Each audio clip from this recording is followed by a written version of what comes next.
Todos, eu quero cumprimentar o senador Cristóvão Buarque, presidente dessa comissão, quero cumprimentar o senador Omar Aziz, do Amazonas, e em seu nome os demais senadores e todos os presentes. Eu vou falar um pouco, inicialmente, a questão de formação de recursos humanos e a contribuição da Universidade Federal do Amazonas.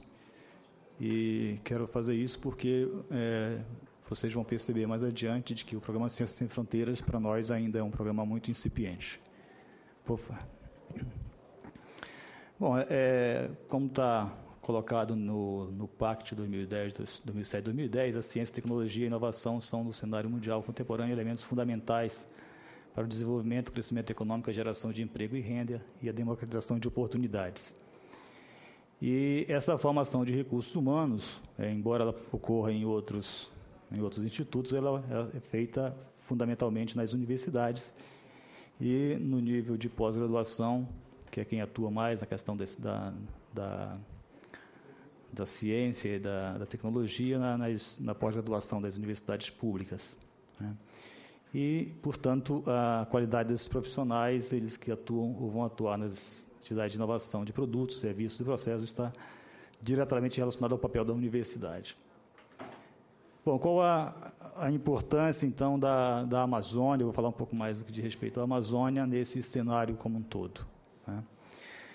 Bom, nós sabemos, a Amazônia ela corresponde a aproximadamente 60% do território nacional, possui cerca de 13% da nossa população brasileira, com cerca de 25 milhões de habitantes e 22 mil comunidades isoladas. Aproximadamente 50% da população indígena brasileira estão nessa região. É uma região, como se sabe, de enormes riquezas naturais, água, biodiversidade, etc., recursos minerais, né? E que contribui com aproximadamente 8% do PIB nacional. Ela recebe aproximadamente 4% dos recursos de ciência e tecnologia do país e conta com cerca de 5% dos doutores do país, cerca de 5 mil profissionais. A região tem um desempenho no PISA inferior à média brasileira e, em geral, um IDH, de modo geral, também baixo, né? Bom, a Universidade Federal do Amazonas, no estado do Amazonas, é a única instituição federal superior, de ensino superior, como única universidade, não a única instituição, né? E ela tem algumas contribuições ao estado e à região, né? O ensino superior do Amazonas começou em 1909, no final do período áureo da borracha, com a implantação da Escola Universitária Livre de Manaus, que mais tarde foi se transformar na Universidade do Amazonas e depois Universidade Federal do Amazonas. Atualmente nós temos mais de 40 mil estudantes na universidade e ofertamos 117 cursos de graduação nas diversas áreas do conhecimento. Além disso, nós ofertamos 46 cursos de pós-graduação, sendo 32 os mestrados acadêmicos, 2 os mestrados profissionais e 12 doutorados. Entre as instituições que ofertam pós-graduação na universidade, a Universidade e Graduação é uma das maiores instituições do Estado na oferta tanto da graduação quanto da pós-graduação. Além disso, nós temos 23 residências médicas e uma residência multiprofissional em saúde. Nós, atualmente, estamos formando mais de 6 mil professores do ensino básico em primeira e segunda licenciaturas por meio do PAFOR. Como eu falei, a gente precisa melhorar o ensino básico na nossa região e do nosso estado. Tem sido feito um esforço grande para isso, e a universidade tem feito esse esforço porque, muitas vezes, no Amazonas, talvez não seja comum em outros locais, mas Às vezes o professor que está dando aula de física, ele é formado em biologia, então ele não tem licenciatura, ou mesmo ele não tem a licenciatura nenhuma, ele faz a sua primeira licenciatura. Então a universidade forma esses professores nos diversos municípios do estado do Amazonas. É a segunda maior universidade nesse programa do Brasil, no PAFOR. Nós estamos em todos os municípios do interior do estado do Amazonas, formando pessoas em pedagogia, em química, em biologia. São professores já da rede estadual e municipal, e que são formados por meio desse programa da universidade.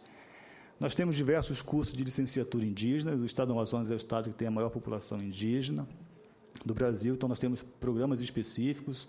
Atualmente ofertamos cursos em São Gabriel da Cachoeira, Benjamin Constant, Itabatinga, Parintins, Manaus. Já fizemos isso em Boba, em Manicoré, Tefé e Maués. Nós temos um curso, o único curso do Estado de Letras Libras, que é um curso dentro de um programa de inclusão para a formação de pessoas para trabalharem com essa língua, né?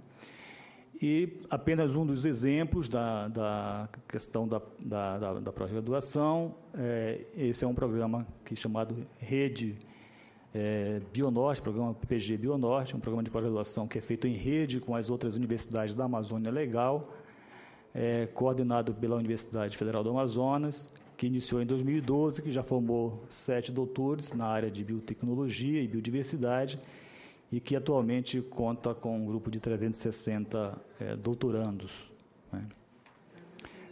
Nós atuamos no interior do estado já faz muito tempo, mas passamos a atuar de forma permanente, criando unidades acadêmicas e implantando cursos permanentes.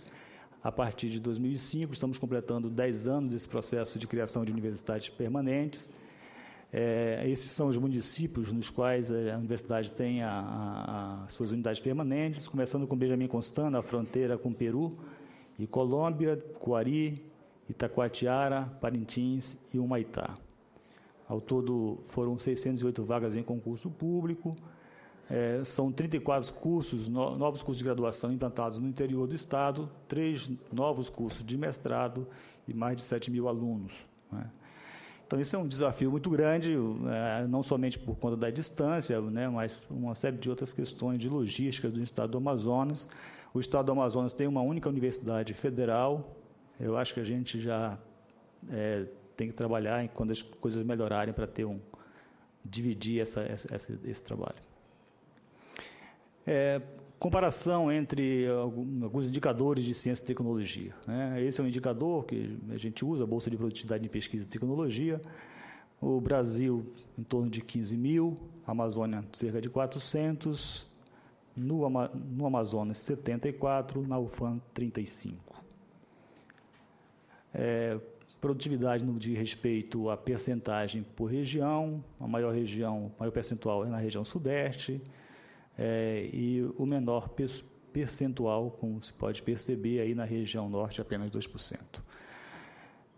Eu estou dizendo isso porque a gente para perceber o quanto esses recursos estão concentrados, né, em algumas regiões do Brasil, e como existe uma assimetria importante que dificulta o desenvolvimento da ciência e tecnologia e também, naturalmente, da formação de recursos humanos na Amazônia e também, naturalmente, no estado do Amazonas. Isso aí são números relativos a grupos de pesquisa. Os gráficos são muito parecidos, né? Não vou me deter muito a estes. Esses são os cursos de pós-graduação. No Brasil, então, no caso de mestrado, de 3.200, na Amazônia, 243, no Amazonas, 46, na UFAM, 32 desses cursos estão na UFAM. No doutorado, os números mostram 2.000 aproximadamente no Brasil, na Amazônia cerca de 90, dos quais no Amazonas 21 e na UFAM 12, como eu já tinha comentado, e depois os dados de mestrado profissional. Aqui são os nossos alunos de pós-graduação e de iniciação científica. Esses dados são para mostrar quais são os grandes desafios que a gente tem na Amazônia e, em particular, no estado do Amazonas, e que a gente está, como universidade, tentando enfrentar esses problemas e encontrar soluções para eles. Naturalmente, eles passam por uma questão do aporte de recursos. Então, quais são os desafios que eu imagino que são os principais? O primeiro deles é investimento de forma contínua e ampliada, visando a formar, qualificar e captar e fixar recursos humanos. Prover infraestrutura e fomento para pesquisa e tecnologia, científica e tecnológica. Então, o Estado do Amazonas tem feito um esforço nesse processo, né, por meio especialmente da Fundação de Amparo à Pesquisa do Estado do Amazonas, a FAPEAM, especialmente no que diz respeito a fomento para a pesquisa e também de infraestrutura de pesquisa, né. Mas nós temos também, programas específicos de formação de recursos humanos, de apoio a mestrado e doutorado, né? Mas nós temos problemas importantes ainda, básicos, né, fundamentais. Por exemplo, energia, especialmente no interior do estado, mas também na capital. Internet. Para que vocês possam ter uma ideia, os nossos campi do interior, por exemplo, o Maitá agora, que está na margem da BR, chegou a internet melhor lá, de 100 mega, para toda a unidade que tem 6 cursos de graduação e 2 de mestrado. Itacoatiara, Parintins, Benjamin Constant, Coari, Coari também vai melhorar, está chegando a coisa, mas esses outros, Itacoatiara, especialmente Itacoatiara, Parintins e Benjamin Constant, 10 mega para a unidade. E vocês podem imaginar a briga que às vezes tem que derrubar tudo para fazer os processos administrativos, licitações, etc., né? Então, assim, nós temos questões ainda muito mais importantes para discutir e para resolver na Amazônia, em especial no Amazonas. Portanto, eu vou falar um pouco menos do Ciências Sem Fronteira. Reduzir as assimetrias, outro desafio, reduzir as assimetrias regionais na distribuição do investimento público em ciência e tecnologia. Atualmente, esse recurso é fortemente concentrado. Eu já mostrei alguns dados, mas acho que os senhores conhecem muito bem sobre isso. E o recurso é pouco. Às vezes, o recurso do CAPDA, por exemplo, que é recurso resultante da produção e do trabalho produzido no Amazonas, ele é contingenciado e não é colocado à disposição das instituições de pesquisa e formação de recursos humanos no Estado. Isso é uma luta que nós temos que continuar travando com ela. E a outra coisa é a incorporação da inovação no processo produtivo. A inovação e pesquisa tem que gerar renda e tem que criar oportunidade de emprego, senão ela não faz sentido, até como já comentou o senador Omar Aziz. Bom, questão específica, é menos tempo, porque vocês vão perceber, na UFAM é um número muito pequeno, no estado do Amazonas como um todo, né? Mas, em suma, esses são os dados que nós dispomos sobre a questão do número de bolsas do Ciências Sem Fronteiras, né? A maior parte, de fato, fica novamente no Sudeste. Tem mais alunos, tem mais demanda, naturalmente, mas a maior parte no Amazonas, nesse período, foram 555 bolsas. Essas pessoas no Amazonas, eles foram especialmente para os Estados Unidos, para a Alemanha, para a França, Canadá, e depois alguns outros países da Europa e da América. No Amazonas, o maior número de bolsas está na Universidade Federal do Amazonas, depois a Universidade do Estado do Amazonas. Concentram as duas o maior número de bolsas. E esse número, na UFAM, são 285 bolsas, né? Portanto, menos de 1% dos nossos alunos tiveram a oportunidade de participar do Ciências Sem Fronteira. E na UEA, a Universidade do Estado do Amazonas, 181 bolsas. A distribuição por área, né? Então, isso alunos da Universidade Federal do Amazonas.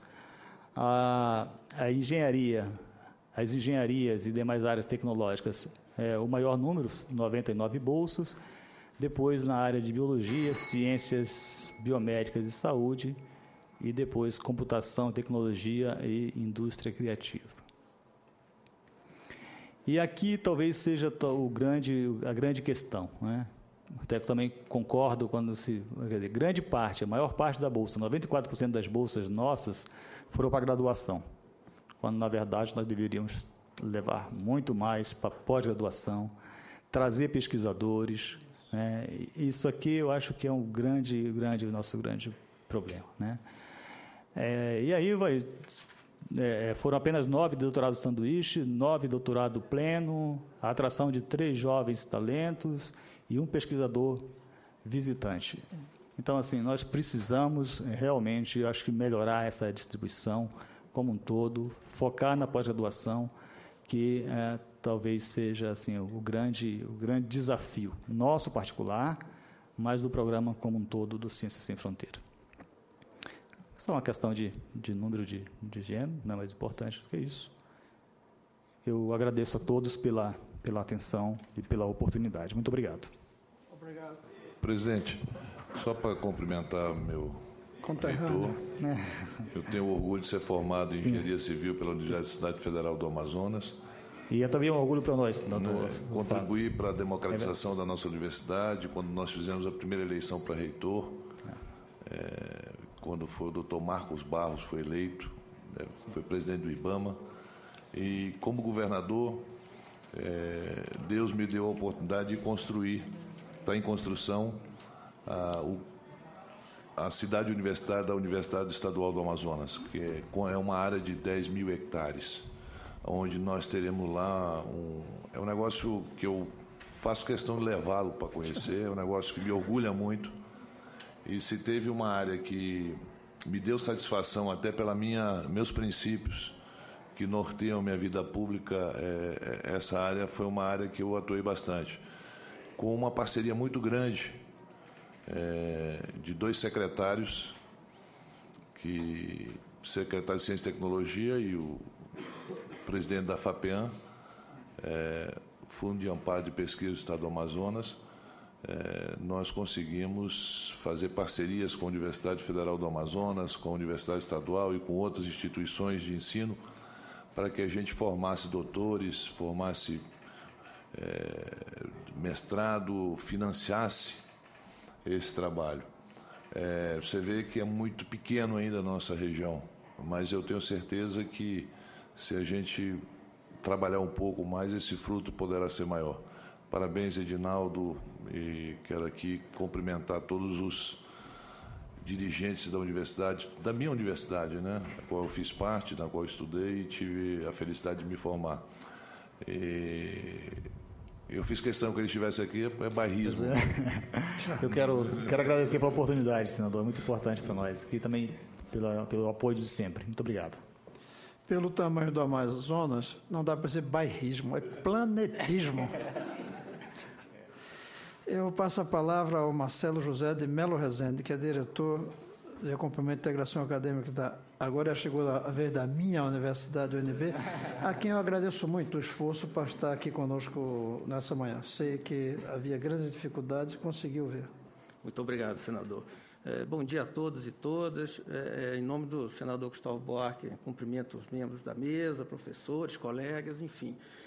Realmente eu peço desculpa pelo atraso, peço desculpa até pela roupa, que eu sei que não é apropriado, pela importância.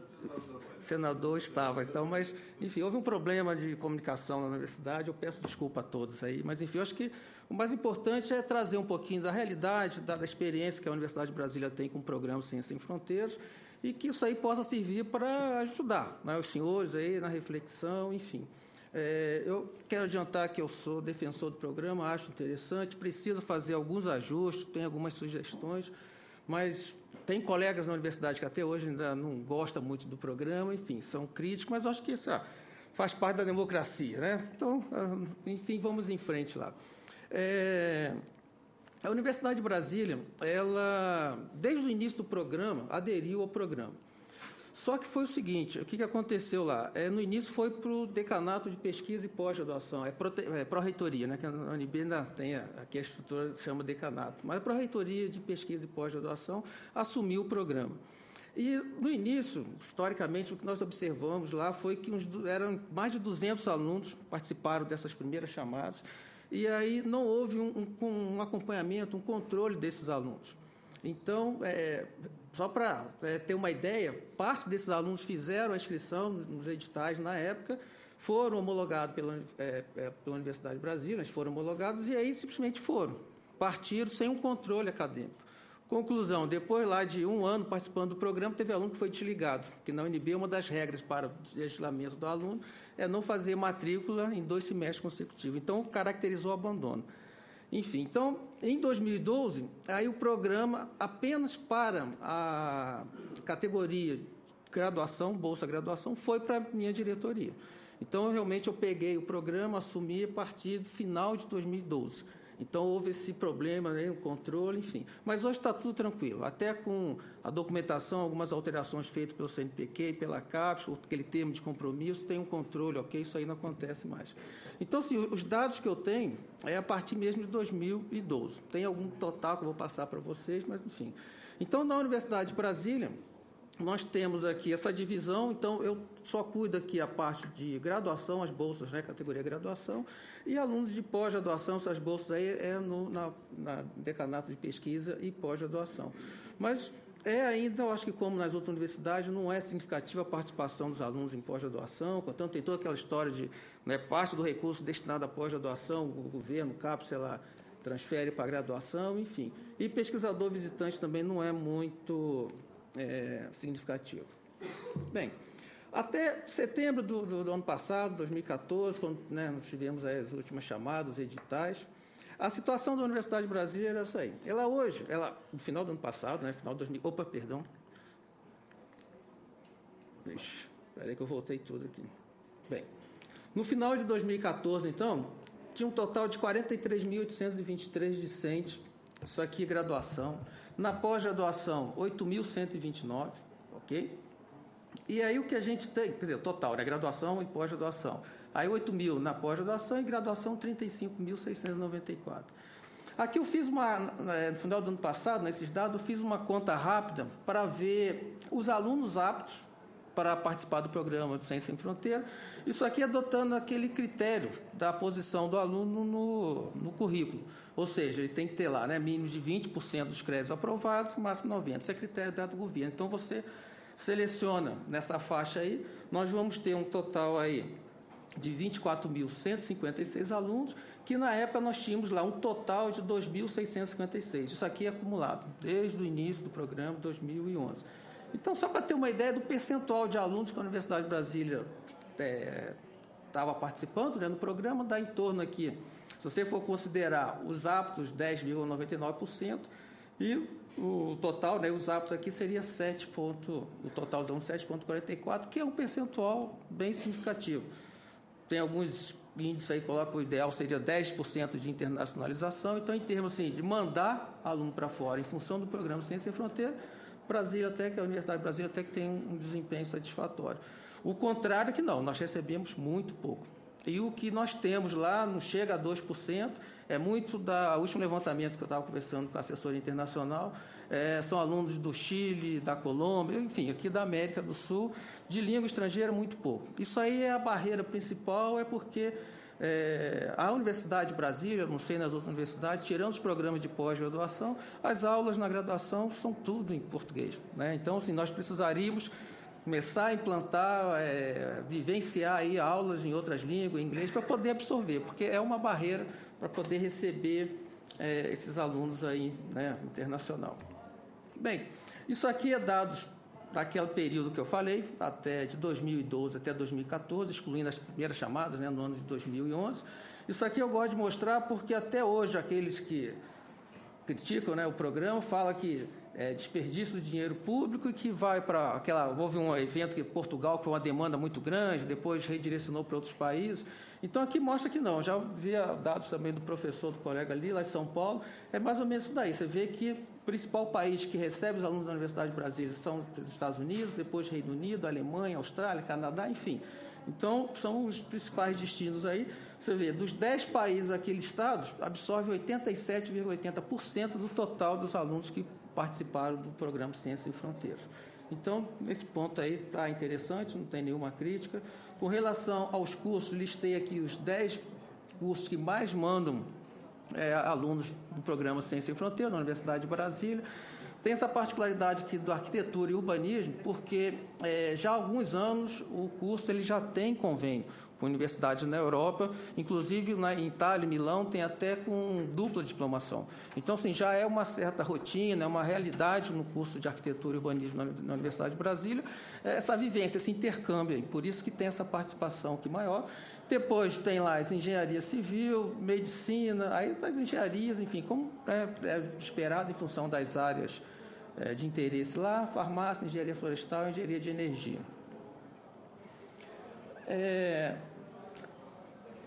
Aqui são só alguns critérios, né? Acho que todos os senhores já têm conhecimento, acho que não há necessidade de ficar revendo aqui, são critérios do governo federal.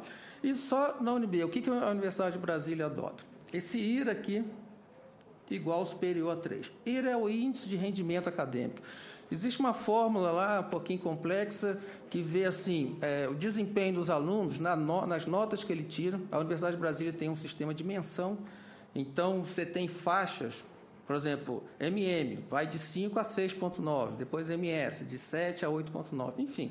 Então vê a nota que cai, né, a nota que o aluno tirou, cai nessa faixa, vê qual é a menção, vê quando que ele fez, enfim, tem uma série de que se ele abandonou, SR, reprovou, então tem uma série de critérios e no final calcula esse índice de rendimento acadêmico. Então, aqui o aluno que, em média, tem até 6,9, ele está participando do programa de Ciência Sem Fronteira, né? Então, acima disso, ele está participando do programa de Ciência Sem Fronteira.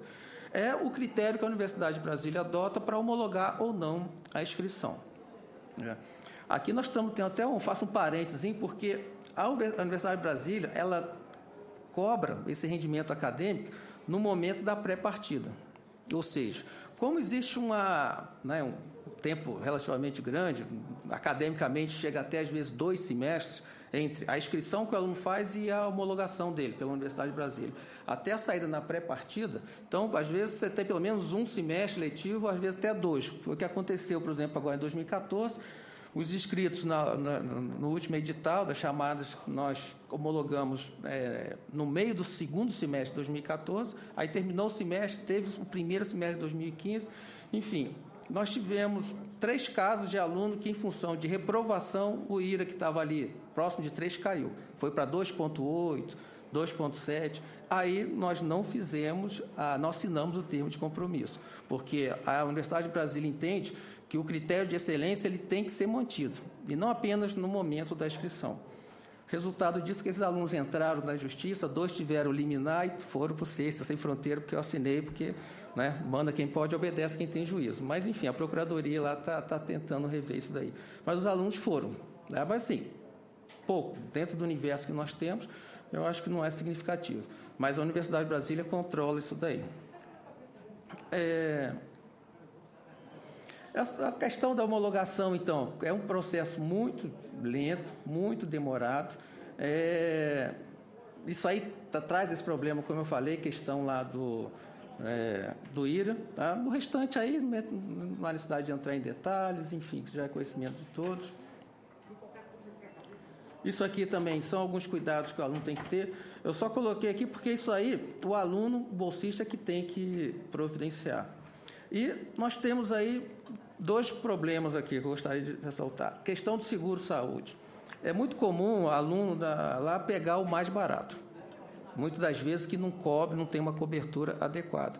E nós já tivemos problema lá de aluno que acabou, em função de algumas situações, ficou descoberto. E houve um problema sério, a família teve que entrar com recurso. Então, enfim, a gente tenta, na medida do possível, orientar isso daí.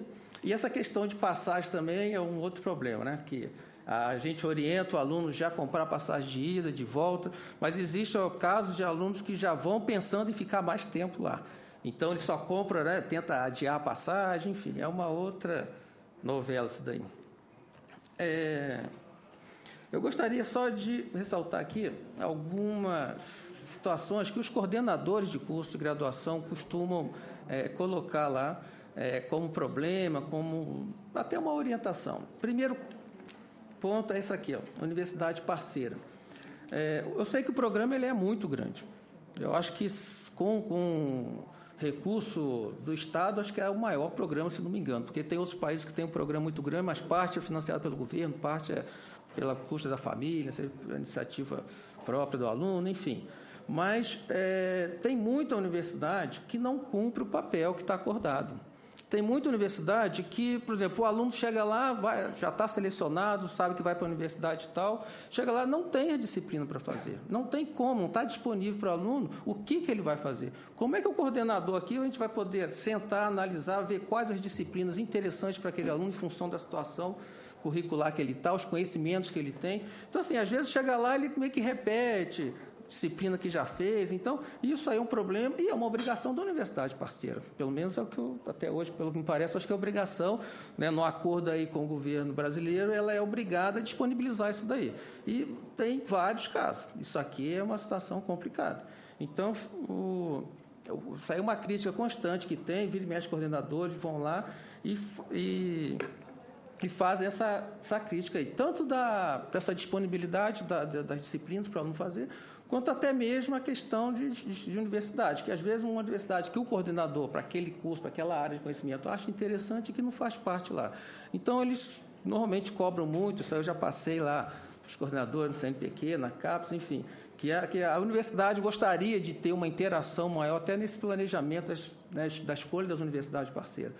Como eu falei, eu sei que é um programa muito grande, são vários, né? Universidade, que parece que CAPES, CNPq também tem uma questão, problema de recurso humano lá, enfim, mas seria uma sugestão interessante aí para essa participação na elaboração, na parceria firmada com as universidades estrangeiras aí.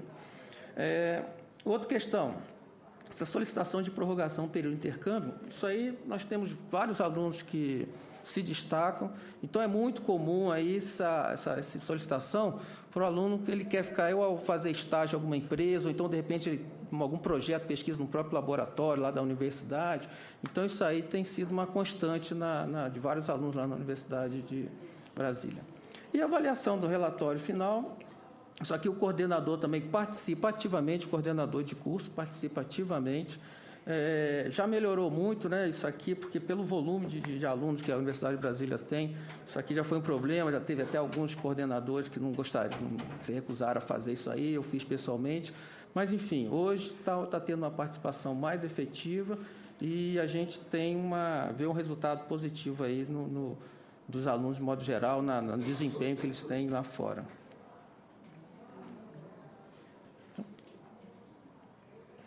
Bem, algumas considerações importantes, eu recebi essas perguntas hoje de manhã, então algumas coisas já estão contempladas aqui. Tem aluno, no início, quando eu assumi em 2012, que não levava muito a sério. Essa questão aqui de retorno antecipado, teve aluno solicitando até para vir retornar para o Brasil para participar de casamento de um primo, uma festa familiar, enfim. E lá na universidade eu sou conhecido como um pouco chato, que se não tiver um argumento forte, mesmo questão de saúde, enfim, isso daí não é permitido. Trancamento de certificado de matrícula, isso daqui a gente faz normalmente. Comportamento ético social, isso aqui houve um caso na Alemanha, porque a gente tem uma preocupação muito grande de acompanhar esses alunos. Nós não temos estrutura para acompanhar esses alunos, a vivência lá deles. Então, já teve caso aí de aluno com problema, né, de comportamento, achando que estava no Brasil, não estava, tomou uma cervejinha, né, na Alemanha lá, e aí acabou abusando, teve um problema sério, que a embaixada teve que entrar, enfim, para poder resolver a situação do aluno. Nós tivemos problema também de aluno com questões de saúde, internado, então sempre entra lá, né, a embaixada para poder resolver isso aí. Mas, enfim, eu acho que pelo volume de alunos faz parte, né, do sistema aí. O programa, eu sou favorável, né, ao programa, porque assim, um aluno que participa, principalmente nos Estados Unidos, quem conhece lá, sabe que o sistema de ensino é completamente diferente, o aluno tem que ter uma postura muito mais ativa do que aqui o sistema brasileiro, que ele está acostumado a entrar em sala de aula e ouvir tudo mastigadinho do professor. Lá não, lá ele tem que ir atrás, tem que estudar, e isso aí, eu acho que tal, né, o aluno que participou aqui, ele pode dar o testemunho, a gente tem, assim, a grande maioria vem satisfeito, muda a postura, vem com um senso crítico maior, começa a questionar algumas coisas na Universidade de Brasília, na postura do professor, a forma que é feito isso daí. Então, isso é extremamente salutar. E eu acho que isso daí até está estimulando mais alunos a ir, e eu acho que a tendência vai ser mudar um pouco a postura da universidade, não só de Brasília como outros, porque nós temos que buscar essa internacionalização maior, buscar, como eu já falei lá, por exemplo, tem o curso de arquitetura, que tem essa vivência já de convênio com universidades estrangeiras, até com dupla diplomação, por que não buscar outros cursos daí? Eu acho que o caminho já está aberto, é uma questão de mudar a postura aí de alguns colegas em relação a isso daí. E em relação ao aproveitamento de estudo, é um grande problema na Universidade de Brasília. Ainda tem aquele professor que olha assim a disciplina, você fez a disciplina lá, minha aqui tem nome parecido, mas lá tem 2 créditos, lá aqui são 6. Então, não reconhece. Quer dizer, se tivesse uma noção do quanto que o aluno se dedica, o quanto que ele estuda fora de sala de aula, fora do laboratório, enfim. Mas isso aí a gente está contornando na medida do possível, vai conversando com os professores, é um trabalho meio de formiguinha, mas aos poucos nós estamos conseguindo mudar, e hoje na Universidade de Brasília, a maioria dos professores já vê o programa com bons olhos, sem grandes problemas aí, né? Mas ainda tem um colega e outro aí que tem uma certa dificuldade de fazer isso daí. Às vezes eu converso diretamente com o coordenador de curso, a gente senta para tentar, então, uma análise com o aval do coordenador de curso, lógico que eu não tenho essa competência nem conhecimento, né, acadêmico, nem das várias áreas, para poder facilitar esse aproveitamento de estudos aí. Mas ainda é um grande problema lá na Universidade de Brasília. E um ponto que eu acho também muito falho, que eu não tenho condição de fazer pelo volume e pela estrutura que eu tenho lá, é a avaliação desses alunos, dos egressos. Tem a comissão própria de avaliação, já levei esse assunto para a comissão, então lá eles estão atentos, de repente, né, dar uma importância, focar um pouquinho nos egressos da Universidade de Brasília, mas daqueles que participaram do programa Ciência Sem Fronteira, para ver se tem algum diferencial ou não, como é que está, enfim. Bem, já tocou aí a campainha, não quero que toque de novo. Gente, rapidamente era isso que eu tinha que trazer.